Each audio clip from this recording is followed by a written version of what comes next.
Hi everyone, and welcome to another full-length tutorial on painting textures. This time I'm going to show you how I built up a really soft fabric sofa, and that's something that I get to paint quite a lot of, sofas in particular. Quite often you'll get a sofa as part of the backdrop in a portrait, either people or dogs. I've used sofas as backdrops in all sorts of work.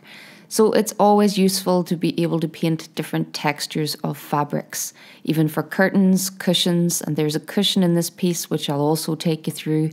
So the more different textures you can paint, the more scope you'll have in your painting. So enjoy the tutorial.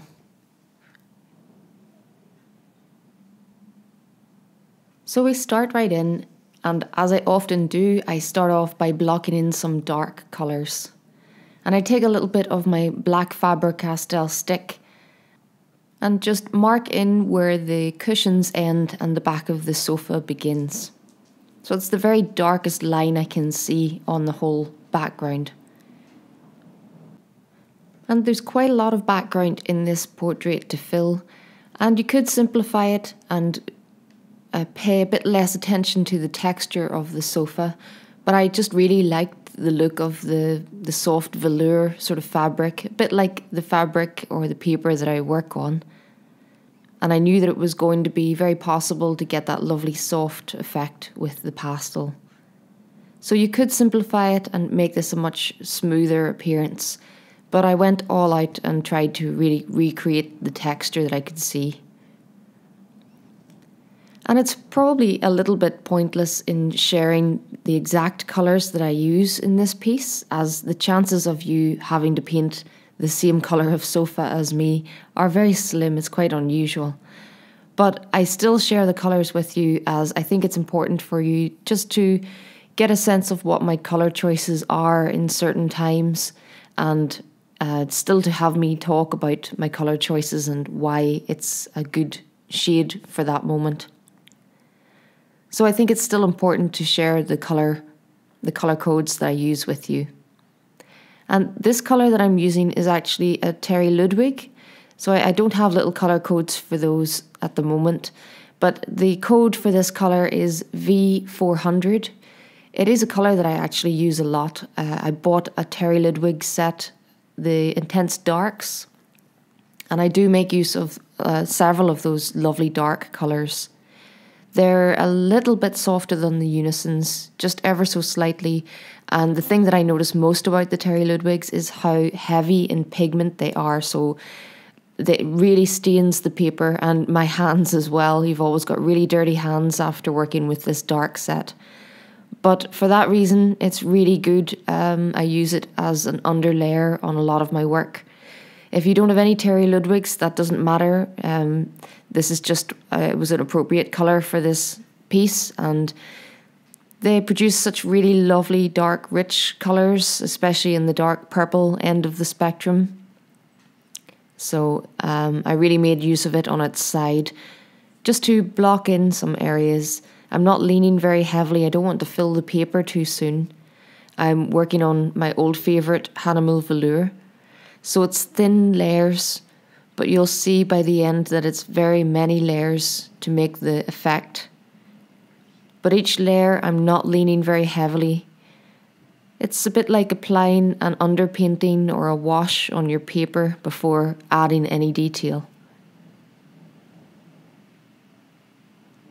So I'm just trying to leave out the shapes of the bubbles that appear later in the portrait. I had to Photoshop some bubbles in from other photo reference. So I'm leaving some gaps for the bubbles in the composition that I've created. So I've just gone around, tried to pick out the darker areas within the texture of the sofa and make sure that I've got some of that lovely, rich, dark colour down. And then I want to give that whole layer a good rub into the paper. And now I know many of you are using Pastelmat. It's very much a similar process for me on Pastelmat, only I may not rub it quite as much. So on Pastelmat, you need to rub it a little less before it starts to blend into the paper and into the layers of pastel that you have already applied. But other than that, it's quite a similar process. The main difference being you can definitely blend a bit more heavily on velour.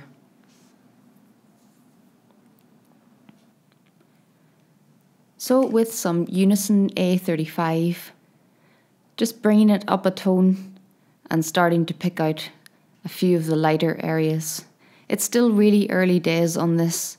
When you're working a big background, it tends to look a bit rubbish for the first while, so you've really got to be patient and not rush these things. I'm constantly saying that in these videos, and I think thinking back, it's the main problem that I had, just thinking that a background should appear in very little time. But when you stop to think about it, how long it takes you to build up the texture of fur, well, this soft sofa isn't unlike a soft animal of some sort, and that's quite a lot of texture to build up, so I do expect to spend at least 1 or 2 days on my backgrounds before I can actually get working on the main subject in a portrait. So don't be afraid to slow things down and take a little longer, possibly sometimes longer than you would like to spend on a background, but it really can be worth it for the finished effect. And you're honestly not going to get there any quicker if what you want is quite a realistic appearance at the end.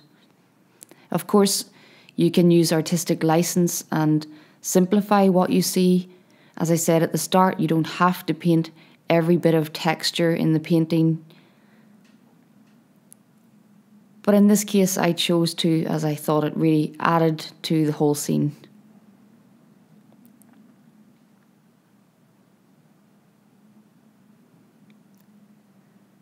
So even with just the 2 colours of purple down, you can already start to see some of the folds and shapes on the sofa where Lucy, the dog, is standing.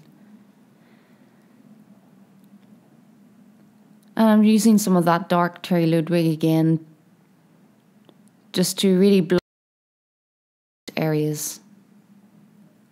One thing I like to have in my work is really deep contrast, so the distance between your darkest colour and your lightest colour, you've got a lot of colours in between.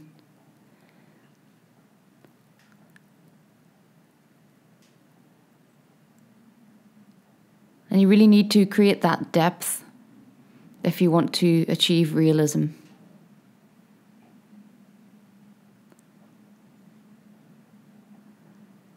And just trying to add in the darkest of the shadows just behind Lucy's legs.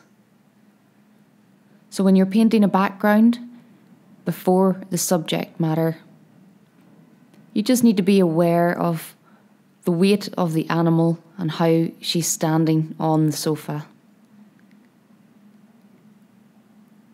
And you have to trust that all of this will look right when the dog is in later on. But you're really using that photo reference as a guide to try and create some of the shadows and some of the squishy areas on the sofa where she's standing.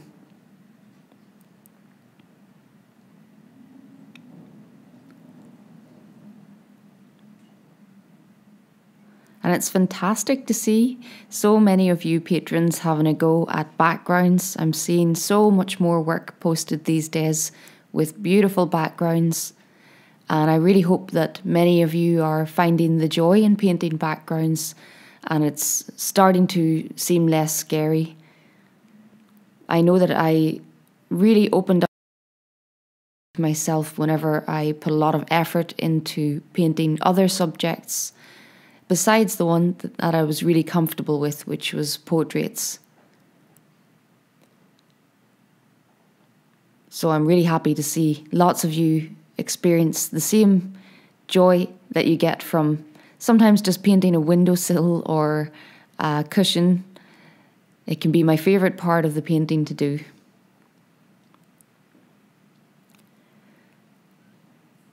So now I'm just starting to build up some texture. As always, I'm not 100% sure what I'm doing. It's always a bit experimental, which is the joy of pastel, as you can work over the top of things, blend things together.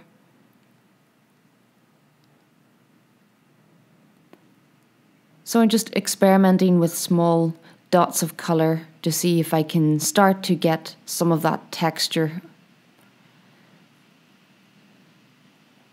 And although it looks like I start off very dark, it's that dark layer underneath that I'm trying to apply first. Then when I come up in the colours, when I get to the lighter tones, I will still have some of this nice rich darkness shining through the gaps. So I speed things up a little bit, as I really did spend a good couple of days on this background. It took me ages. Normally when I say a couple of days, I might work 5 or 6 hours painting. Some days, if I'm under pressure for deadlines, that could be as much as 10 hours, but that's not very often.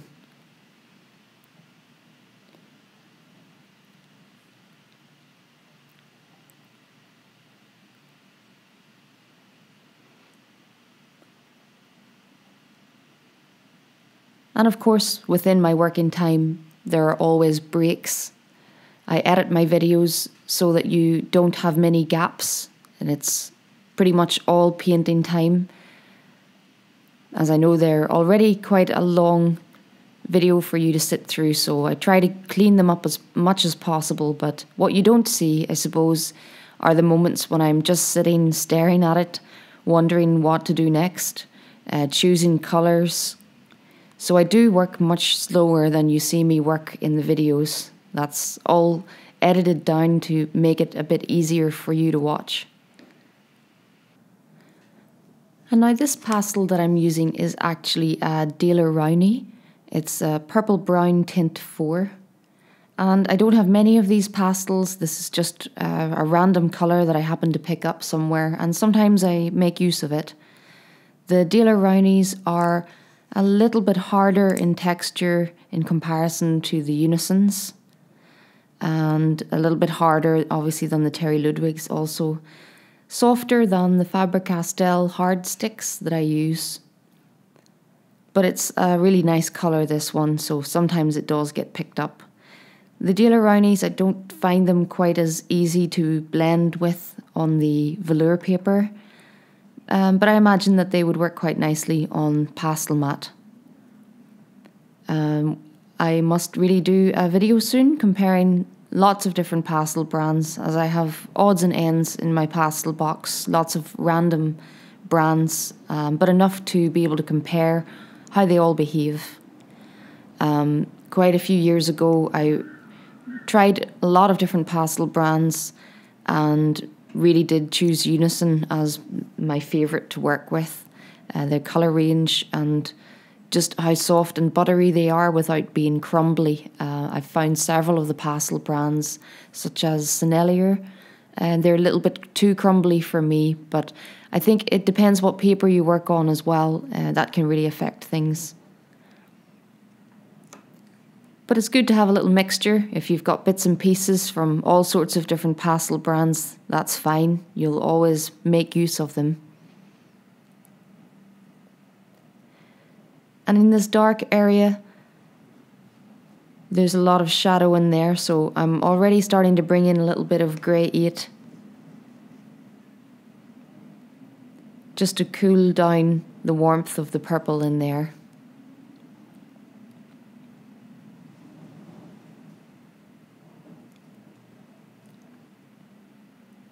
And all the time coming back in and strengthening that really dark line where the bottom of the sofa meets the back.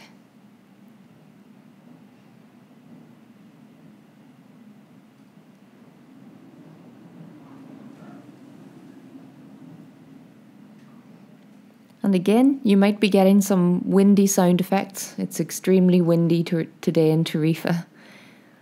Windiest town in Europe. So if you hear some whistling, it's not me.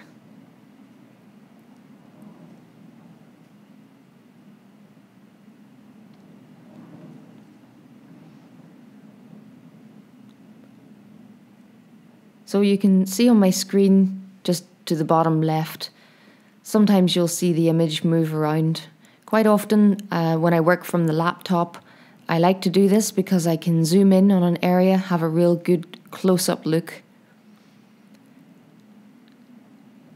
So of course my laptop's always covered in pastel dust.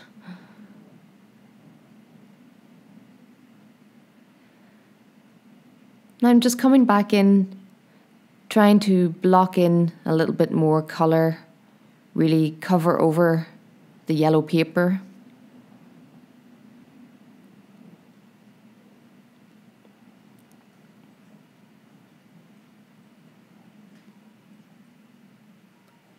And I use my A35 for that.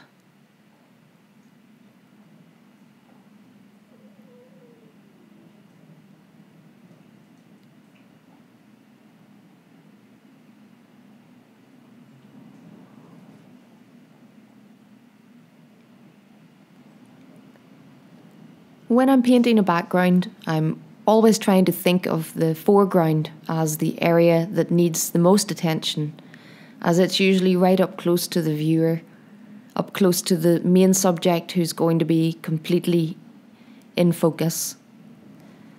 So the area towards the top, right and left of the painting, I know that I can put a little less effort in up there.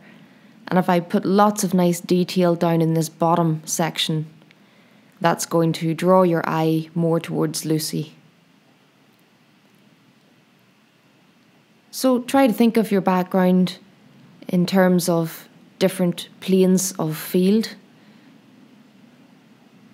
Put more detail in your foreground and let that get a little less as you recede into the background. It's always really good for helping your main subject pop if you can be a little looser and a little less detailed in the areas behind the subject.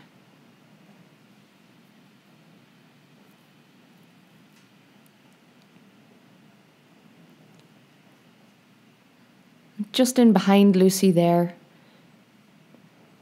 trying to pick out some of the highlights, but it's also an area that's in shadow, so I'm really experimenting with how light I want to go in there. And also being a little experimental with what colours I can use to depict those highlights that are in shadow.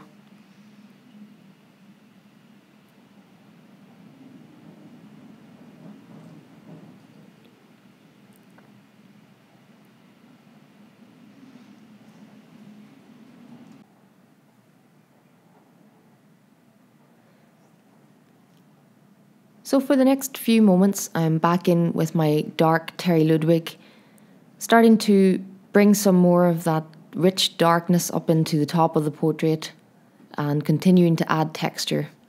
If you're looking a good alternative to that Terry Ludwig dark, the Unison Additional 36 is one that I can also use that's quite similar.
So I've been using the end of the pastel there just to dab on some dots of colour. And now, as I get to the top of the piece, I'm just turning the pastel on its side and applying again another thin layer, but just adding a bit more depth along the top of the sofa where I feel it needs it. And for the next few moments, I continue to add a bit more of that darker texture all over the sofa.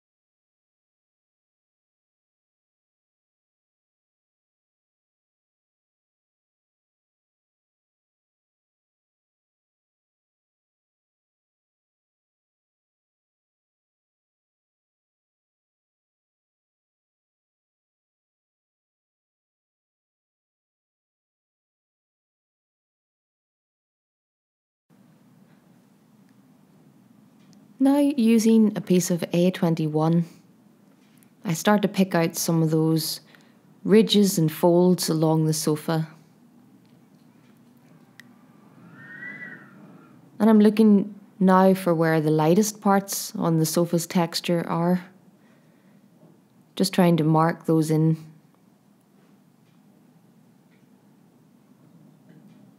And really paying attention to these folds and how the cushions feel like they have weight on them will help the realism of your portrait later on.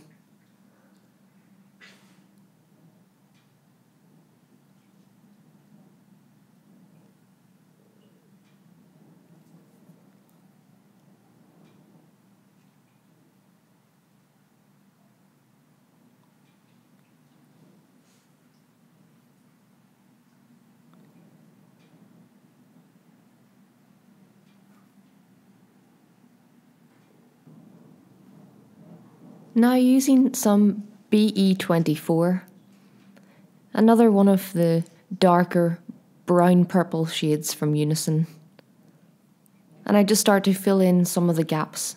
So you can actually still see some of my paper showing through the very thin layers that I have applied so far. And I just want to start to fill that in now with some solid colour. And I rub very lightly so you can still see my dark marks underneath.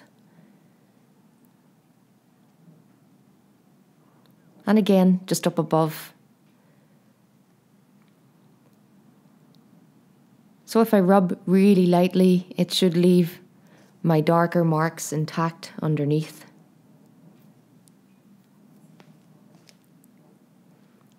And the lovely thing about the velour paper is that first layer that you put down is really to almost stain the paper with like an underwash.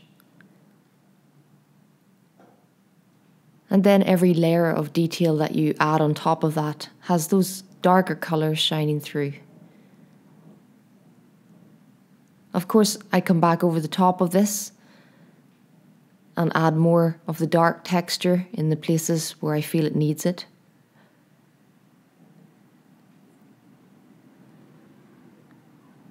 Not being too neat or tidy with my marks here. With the first layer, you don't have to worry too much. And I continue just using a mixture of light pressured marks and some heavier pressure applied when I want to add more pigment to the paper. But at this stage, I'm still really just blocking in the base colour.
I really pay particular attention to the edges around that cream cushion. I really want the cushion to jump out from the background, so I'm just making sure that I've got it dark enough around the edges so that the cushion as well as the dog will really pop against the dark purple.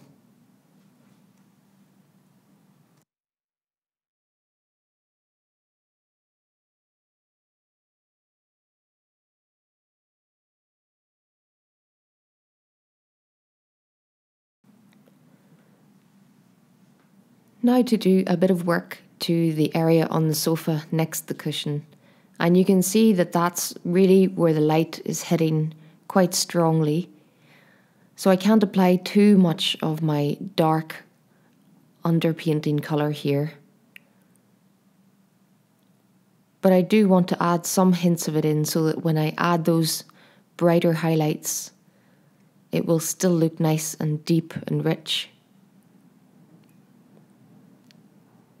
But there's certainly a big difference in this area that I'm working on and some of the darker parts of the sofa. So it's really about noticing where the light's coming from, where your shadows are being cast.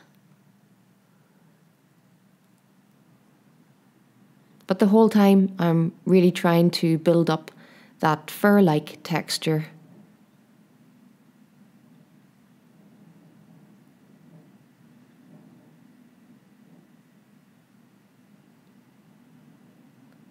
And this is definitely one type of subject that I find easier to paint on the velour paper that I love to use. I think because of the soft texture of the paper, it's easy to loosen up a little and create really soft marks. On the other papers I've tried so far, I'm constantly trying to soften the effect and blend things together. A bit like when I was working on the Brindle Greyhounds cushion. I found that when I add the mark onto pastel matte, it's often got sharp edges to the mark, so it's a case of trying to soften that into the paper, into the pastel below, and make the mark look smoother. Whereas on velour, when I apply the mark, it seems to have really soft edges to it already. Just one of the small differences between some of the pastel papers available, and you'll find that every paper you try behaves a little bit differently. You've got to experiment a little bit to get a feel for any of the papers on the market. Even when I try a different paper, it takes me a little while just to get a feel for it. And when I first tried out velour, to be honest, I really didn't like it. I didn't enjoy the texture of it and how much you had to work to make the pastel blend. But now those things are benefits to me in my work just because I've experimented with them and found a way to use those quirks. So it's always a good idea if you do buy some pastel paper to try a really small project. Try and build up an eye surrounded by fur just on a small scrap of a corner of the paper just to get a feel for it before plunging into a big painting where you're going to feel under pressure about wasting materials and things not working out. So always try and take the pressure off and have a small play or an experiment on a piece of paper that you know doesn't matter.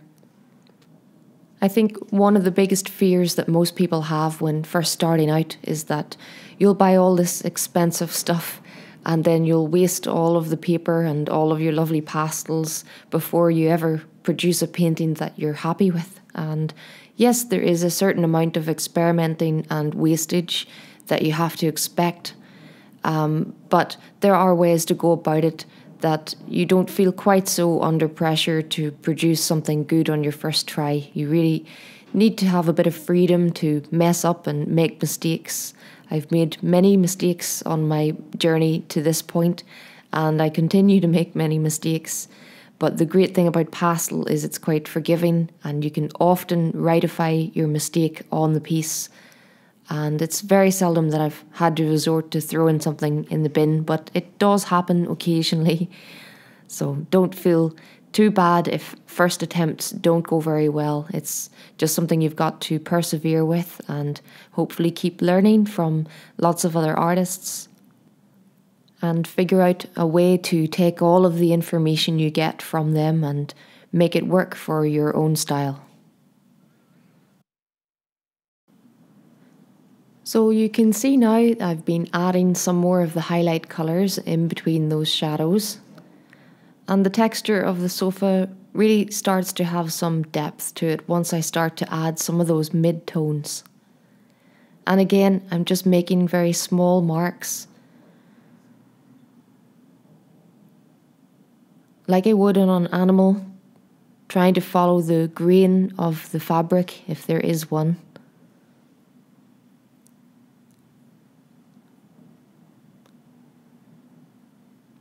But it's really sometimes quite meditative to go over large areas with little dots like this. I just sort of get in the zone and stick with it until I'm done. But as I said earlier, you really could simplify the texture of this sofa and just have the shadows and where the light is coming from, but go into a bit less detail for the texture.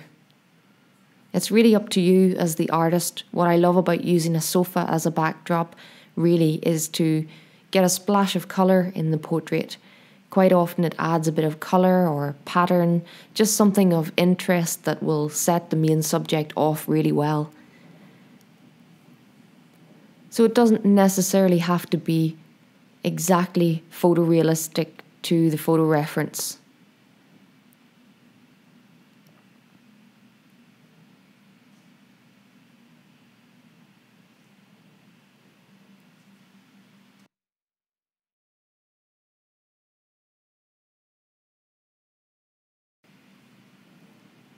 And I just continue picking out some of the areas where the light is hitting, some of those warmer highlights.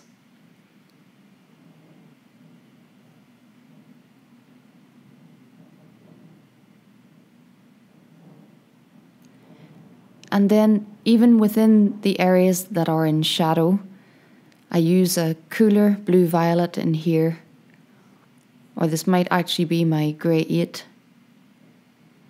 But something with more blue in it to signify being in shadow.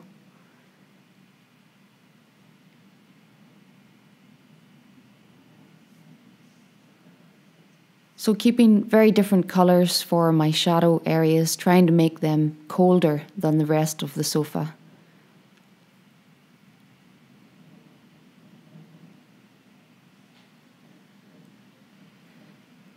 But I really do pay particular attention to those areas where Lucy's paws are sunken into the sofa.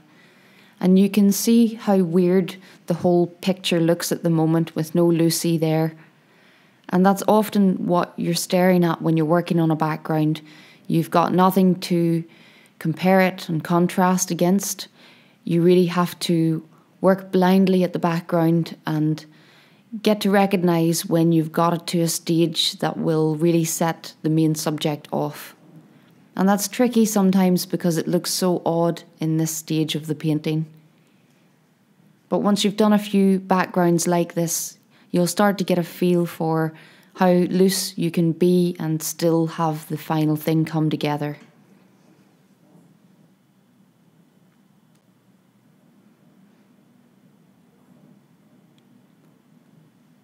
So I bring some of that blue violet on down this right side of the foreground sofa. Because the left side of the sofa is really where the main light is hitting, all of this right side is a little bit in the shadow of Lucy. And I just want to add a little more colour through the texture of the fabric. And the more layers you do, the more depth you will have in your sofa.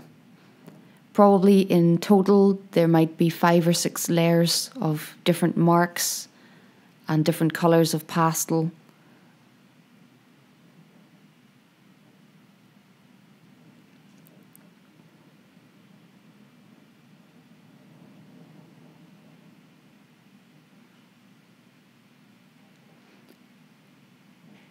And it really does just take a little bit of patience.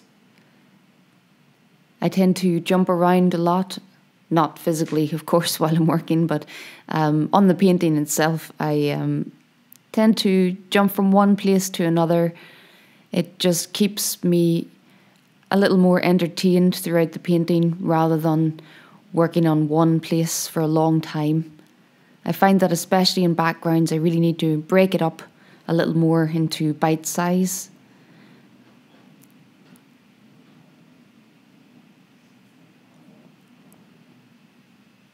But really, whatever you can do to slow down and really take your time on the next background that you try, I promise it's worth the effort in the end.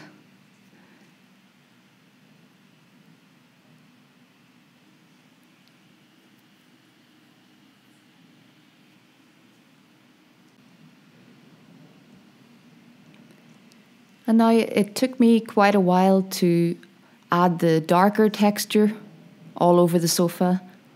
And for the next few moments, I go around with some of my mid-tones and add the next layer of texture over what I already applied.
And now getting a little lighter up next the cushion with some A31. And really just lightly rubbing some pigment onto the paper.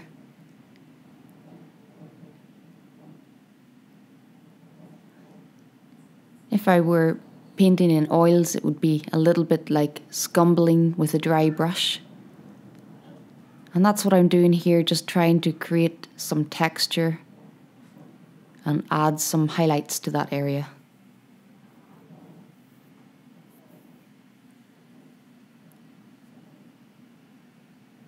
And I start to do the same up on the top of the sofa.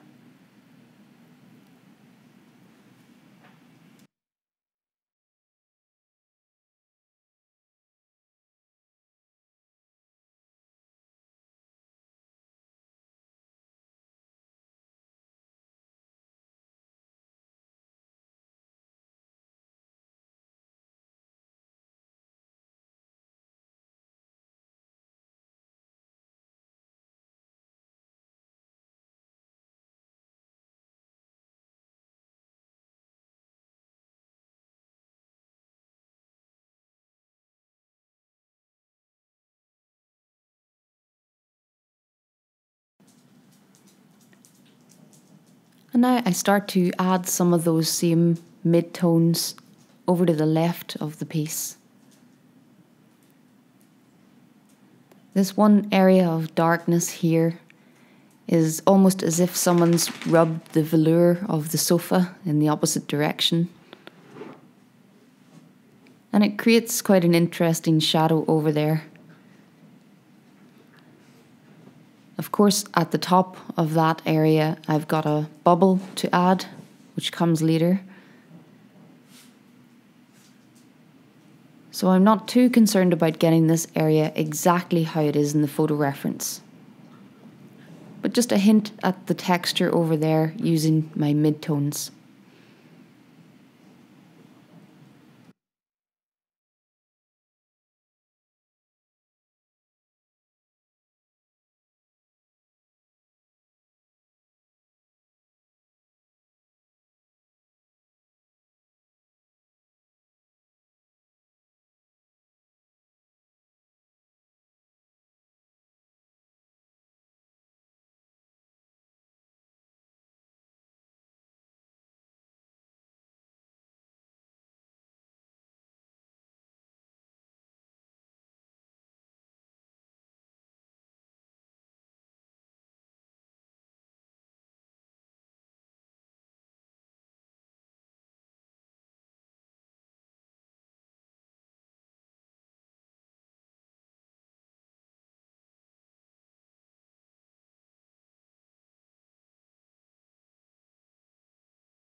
And now I begin working on the cushion, and there's not an awful lot of it in view, but it does create a lovely contrast just behind Lucy's head. And I start off with some grey 27, and I'm just picking out the outline of the cushion. I really want that outline of the cushion to be really nice and crisp against the purple background. So I lean reasonably heavy here, just making a good solid line down the edge of the cushion.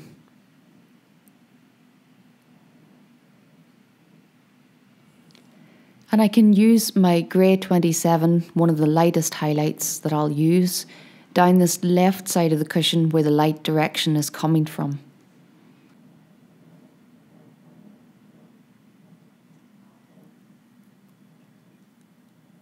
Even though it's a cream cushion, there are obviously going to be a lot of other colours that I use to build up that effect. But just initially, it's nice to get the outline of the cushion, and I pick out those brightest areas first.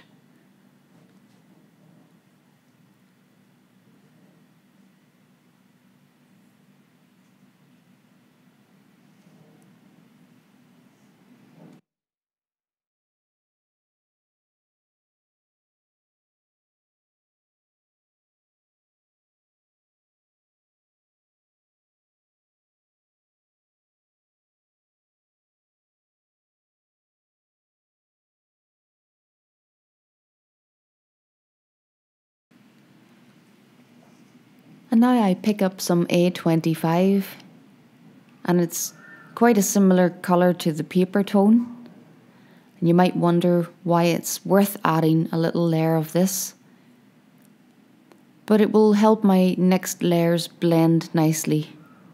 If I leave the paper completely bare, then it's difficult to get my next layers of colour to blend nicely. So I'm just adding a thin layer of this colour that you can barely see against the colour of the paper.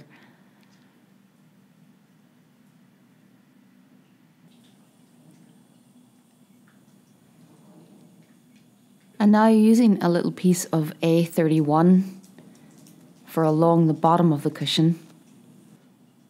So I don't outline the whole cushion in that light grey 27. Really just the places where the light is hitting, and then I've got to think of other shades to use, other light tints to use to create the rest of the cushion. So I want a bit of shadow coming round the bend of the cushion towards Lucy. And you can see how bright Lucy is on her left side where the light's hitting her. So I need to make sure that I make the cushion behind her dark enough to contrast that bright white part of her shoulder. So using A31, I start to add in some of the shadow areas, somewhere where I feel it's got to be a little cooler than this left edge of the cushion. And I'm going to have a little bit of the corner of the cushion just behind one of the bubbles, so that's why I leave this top corner.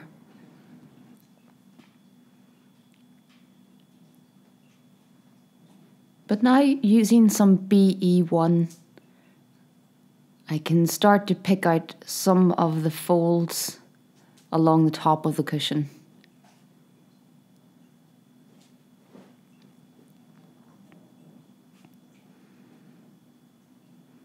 And just fill in a little more of the solid colour of the cushion.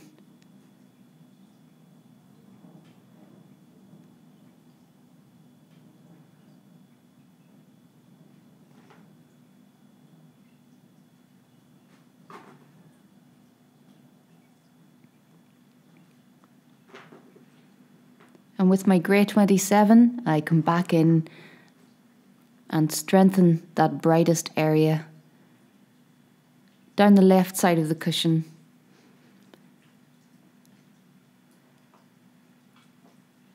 And I want that nice light colour to bleed across into the cushion, but I want the divide between the cushion and the purple sofa to be nice and crisp.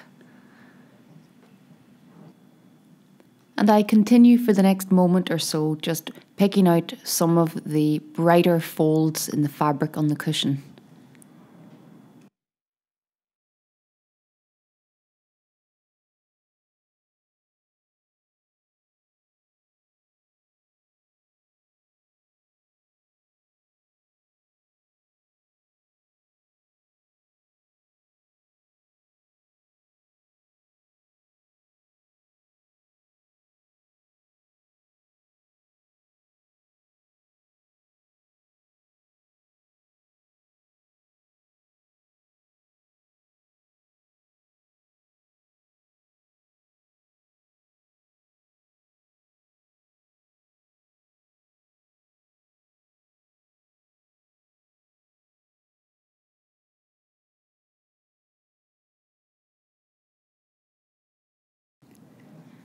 And now this is a paper tortillon. It's just made from paper wrapped and wrapped around, and it's at a point in both ends. And these come in all sorts of different sizes. You can also buy rubber versions of these. But I quite like this tool just for really refining an edge. So I often get asked about how I can create such sharp detail in pastel, and sometimes it's not about applying the pastel that way in the first place, but it's all about coming back in and moving pigment around. And the paper tortillon is one tool that I love to use to really score or create a crisp edge where I want one. So sometimes my fingertip isn't quite sharp enough to blend in the way I want. And the paper tortillon helps me press pigment into the paper in smaller areas.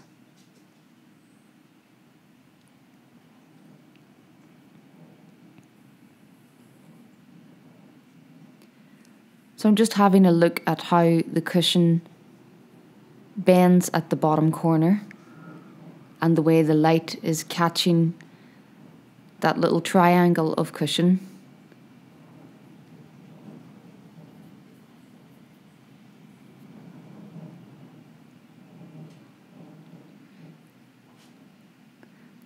And then starting to bring some of those lighter tones from the left edge of the cushion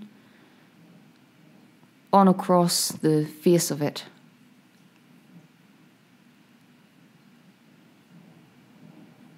Again, like I did with the background, working in very thin layers,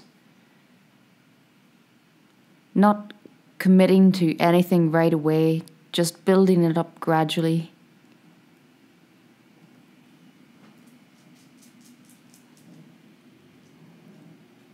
And there's a little edge on the shadow side of the cushion. And I just used some A33 for that. And then trying to work a little bit of the background area with some of my shadowy blue violets.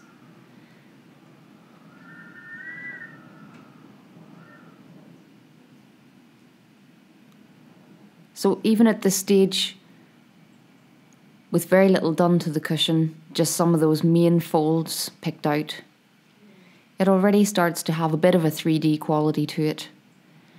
And that's mostly thanks to how it pops out against the purple background. So making that really nice around the edges, paying particular attention to all those edges, really helps your 3D effect.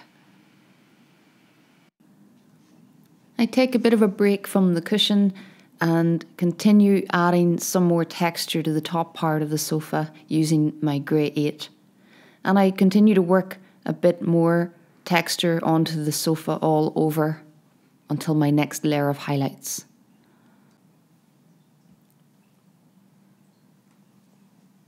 So back in with some highlights and starting to really pick out some of the brighter ridges running across the sofa towards Lucy.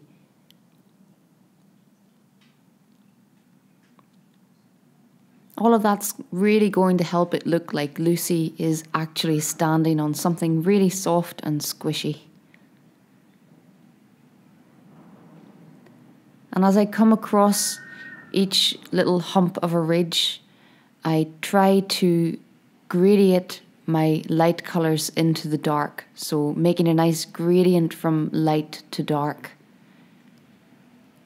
A bit like what I've got to try and do on this cushion, just to bring some of those lighter tones across the face of the cushion.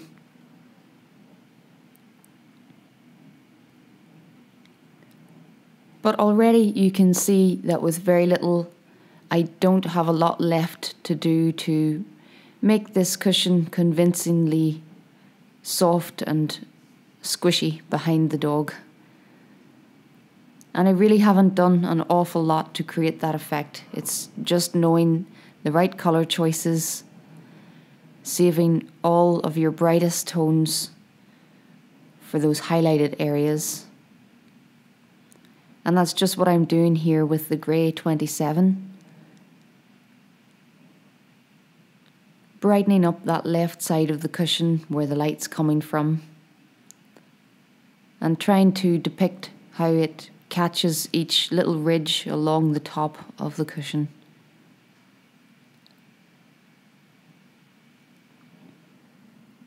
And I continue bringing that cushion up gradually in brightness, and all the time going back to neaten around the edges and keep everything nice and crisp between the cushion and the background.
So now when I come down the cushion to add the brightest of the highlights, you can really see that having the brightest colours over on the left side of the cushion really gives it a 3D effect.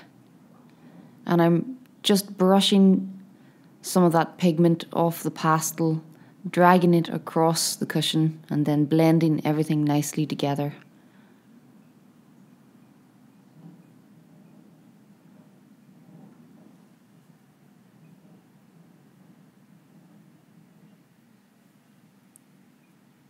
And at this stage of a background, I'm really starting to think that it's getting close enough that it will be a nice accompaniment to Lucy the Jack Russell.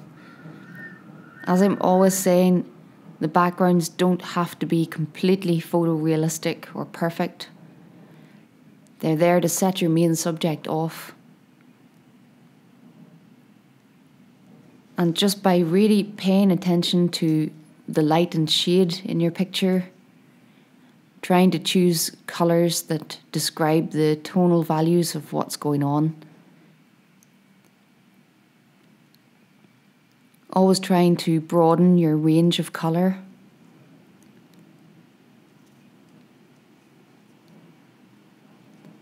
In actual fact, photographs are very flat representations of reality. I always think that the term photorealistic isn't fantastic, as it suggests that reality is like photographs, and it's really not. Our eyes see so much more colour in the world around us than we can get from a photograph. So when I'm painting, I'm always trying to imagine even more colours than in the photo reference. And just getting a good understanding of colour theory will really help your work when you're trying to enhance the photo reference that you're working with.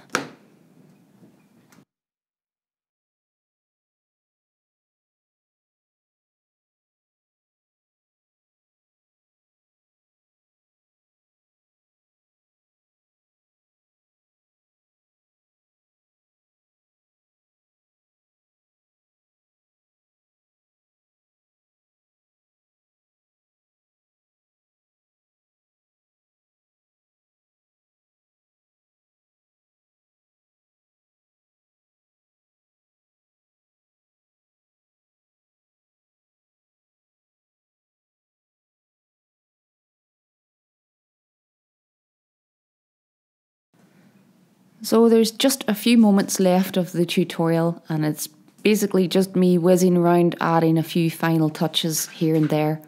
But I've tried to leave as much of the real-time footage in as possible for you to watch. But I hope that you found this helpful and that you can refer to it next time you have a tricky bit of fabric to paint or a sofa to add to a pet portrait. I'll be back very soon with another textures tutorial. Next time I think I'll show you leather, as that's always a fun one to create. So until next time, happy pasteling.